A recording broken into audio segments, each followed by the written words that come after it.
Life as We Know It with Tom Walton. If you do a fair amount of flying and you do your flying with the rest of us rabble back in the economy section known as coach, you are no stranger to the chaos known in polite circles as the boarding process. In less polite circles, like my circle, it's described in far less flattering terms. How about a cattle stampede? How about the running of the bulls? How about a rugby scrum? Don't feel bad about cursing under your breath about this maddening part of air travel. The airlines have names they assign to you, too. One of them is gate lice, the yucky label they slap on the hordes who crowd the gate, waiting for their chance to sprint aboard and stow their precious carry-ons. Whatever name you want to give it, it's a foot race to the golden bone at the finish line, a spot for your carry-on in an overhead bin. There's much to dislike about modern air travel. The cancellation of flights, the sudden mechanical issues that might or might not be legitimate, the in-flight meal cleverly disguised as a tiny bag of peanuts, the fully reclined seat back of the fellow traveler in front of you. All of these are issues that we must endure if we want to pay many hundreds of dollars to go somewhere at 500 miles an hour. But it is the carry-on crisis that pushes flyers to the breaking point.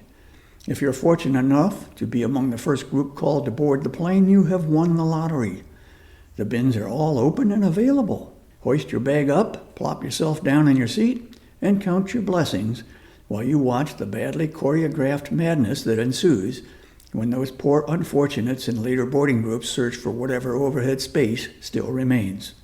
If there is none, and this happens every flight it seems, they must tote their bags back to the front of the plane, where one hopes they are hauled by broad-shouldered dudes to the luggage compartment below.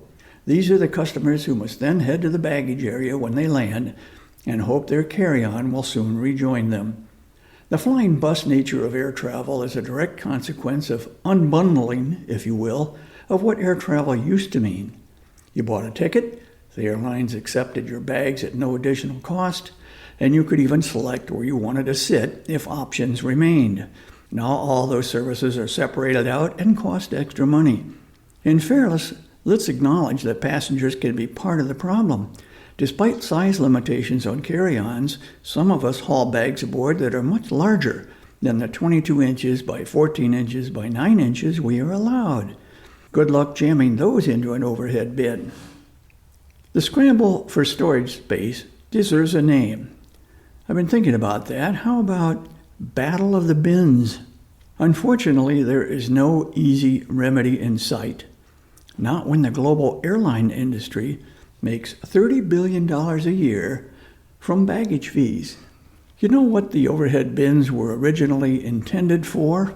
I'll tell you. Coats, hats, maybe a small briefcase. You know what else? It didn't cost 1 extra cent. All those services were free.